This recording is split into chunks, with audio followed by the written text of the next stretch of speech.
Hi everyone, this week we're going to be learning all about dens and designing your own dens. So I've come back to the wood where I've found this fantastic den and I'm going to be reading Sally's Secret by Shirley Hughes.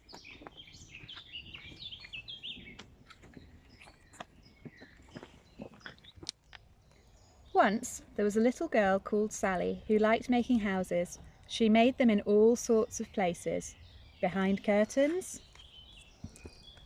under tables, inside boxes and under umbrellas. Sometimes she took some fruit and biscuits to eat in her house. Then she would make a little bed inside and pretend to go to sleep.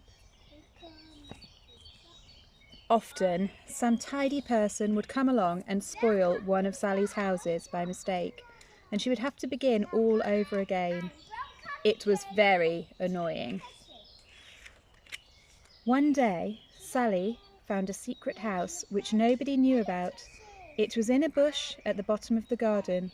There was a hole in it just right for a front door, and inside were leafy walls and room in the middle for Sally to stand up straight. The floor was of earth and it smelt lovely. Sally fetched her own little chair. Then she brought her best rose pattern tea set with all the handles still on it.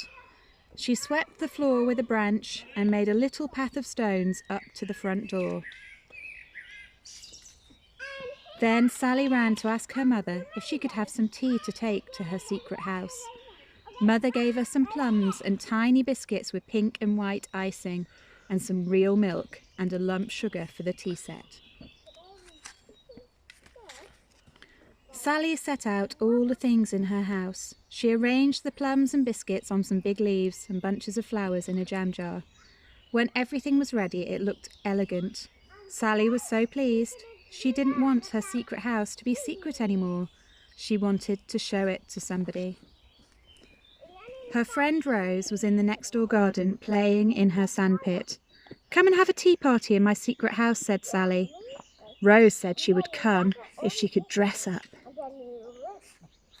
So Sally showed Rose her secret house and they had a tea party. Rose looked very smart in a hat and shawl, and Sally poured out and asked, "Do you take sugar?" They talked about babies just like grown-up ladies. When all the plums and biscuits were eaten and only the crumbs were left, they heard a swishy noise outside the house. Someone was coming. It was a striped cat. She came into the house and sniffed the teacups. Then she rubbed her soft head against Sally's legs and walked proudly out again. A little while later, a brown bird fluttered in through their front door. He looked at them with his head on one side. Sally and Rose sat very still. He hopped about, ate some crumbs, and then off he went.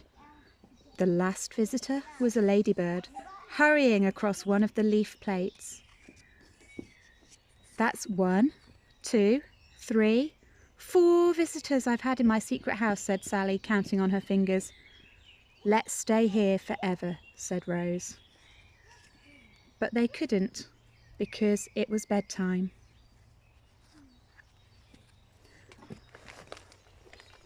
So when you're designing your den, have a think. Where would you build it? What materials would you use to make it? What would you take with you? And who might you invite to visit you in your den? Have a great week. Bye.